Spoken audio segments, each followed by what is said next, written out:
hacer negocios en México o incluso trabajar allí. A veces puede parecer bueno, un auténtico laberinto, ¿verdad? Un montón de leyes, siglas por todas partes. La verdad es que puede llegar a intimidar. Pero, ¿y si te dijera que hay un mapa, una forma de navegar todo esto sin perderse? Pues bien, en los próximos minutos vamos a hacer precisamente eso. Vamos a desglosar toda esa complejidad y la vamos a convertir en un esquema que es la verdad. Sorprendentemente simple, pero muy, muy potente. Bueno, empecemos. Esta es la hoja de ruta que seguiremos. Primero vamos a echar un vistazo a ese famoso laberinto regulatorio.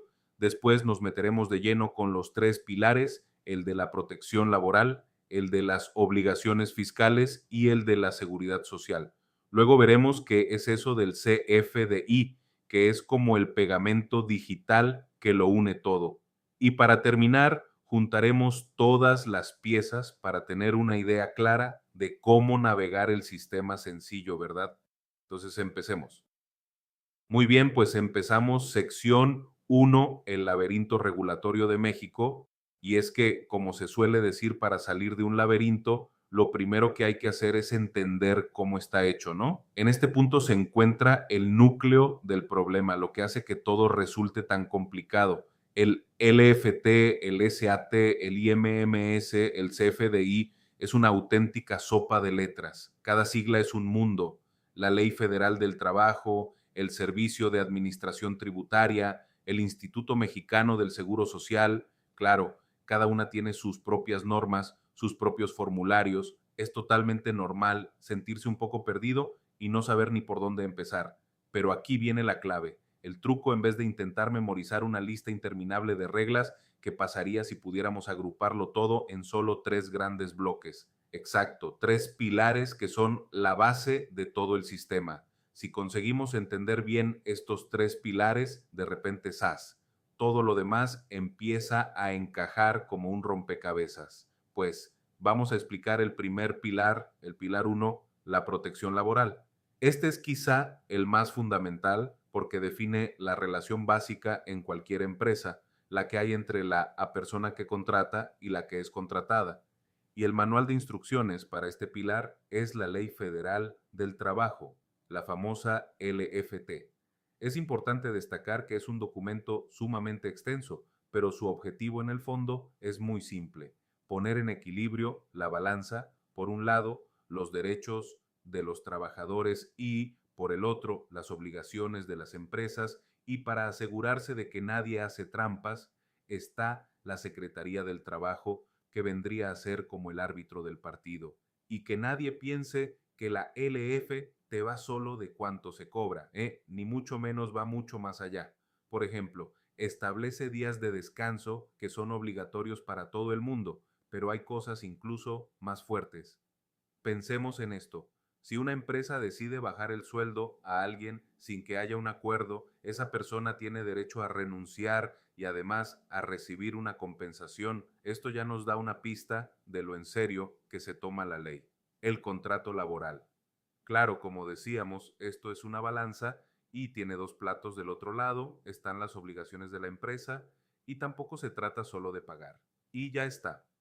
La ley obliga a las empresas a dar formación para que la gente mejore, a garantizar que el lugar de trabajo sea seguro y, por supuesto, a pagar puntualmente. Es una correspondencia directa. Cada derecho de un lado es una obligación del otro, así de simple. Perfecto, pues dejamos el pilar laboral y nos vamos a el segundo pilar. Pilar 2, las obligaciones fiscales. Aquí la relación cambia, ya no es solo entre la empresa y su gente, sino la relación financiera de ambos con el Estado, y el actor principal en esta película es el Servicio de Administración Tributaria.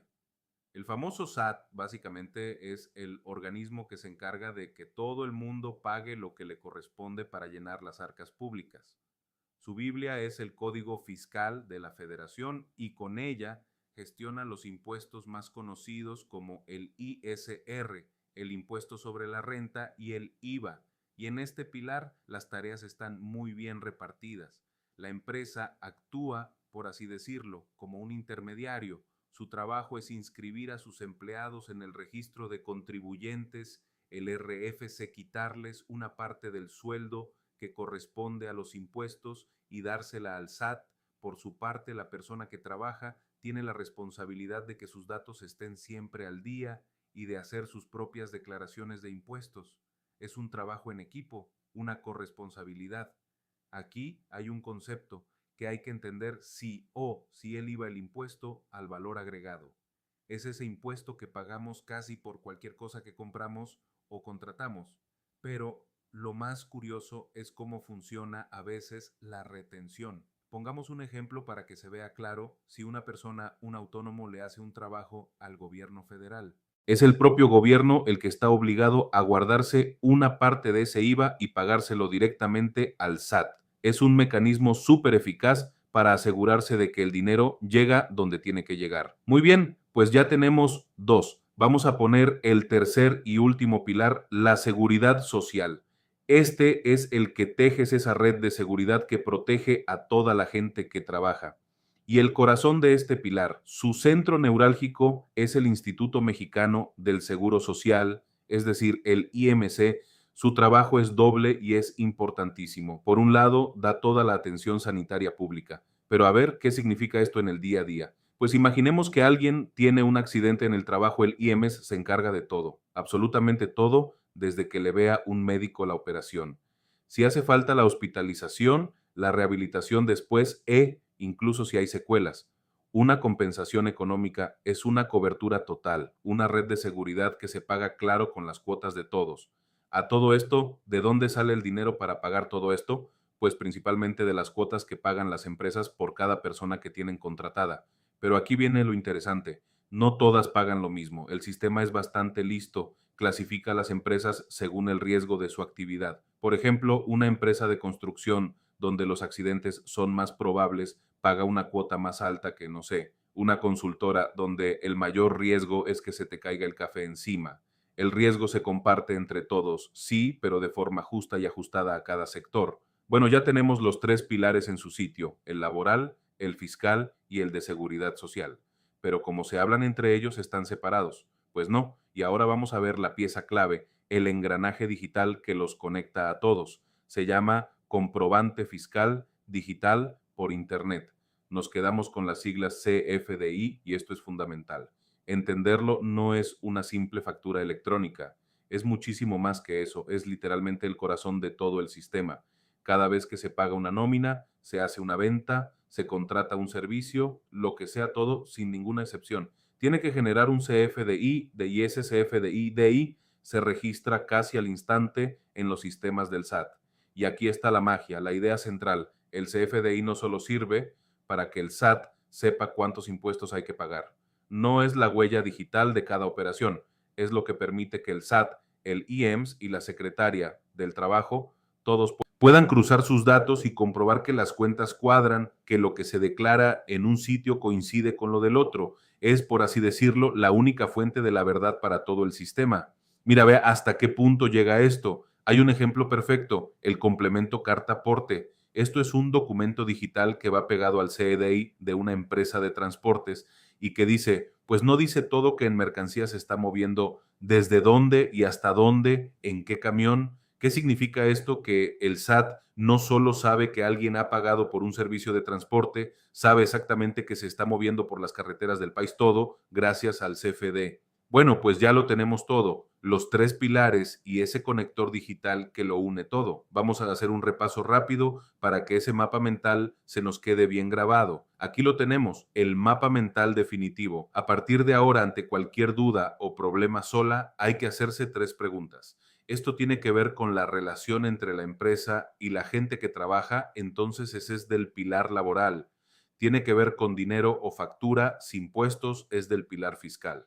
Tiene que ver con la salud, la protección, las bajas, eso es del pilar de la seguridad social. Con este esquema tan simple se puede clasificar y entender casi cualquier situación. Y aquí va quizá la conclusión más importante de todas, y es que estos pilares no son tres edificios separados.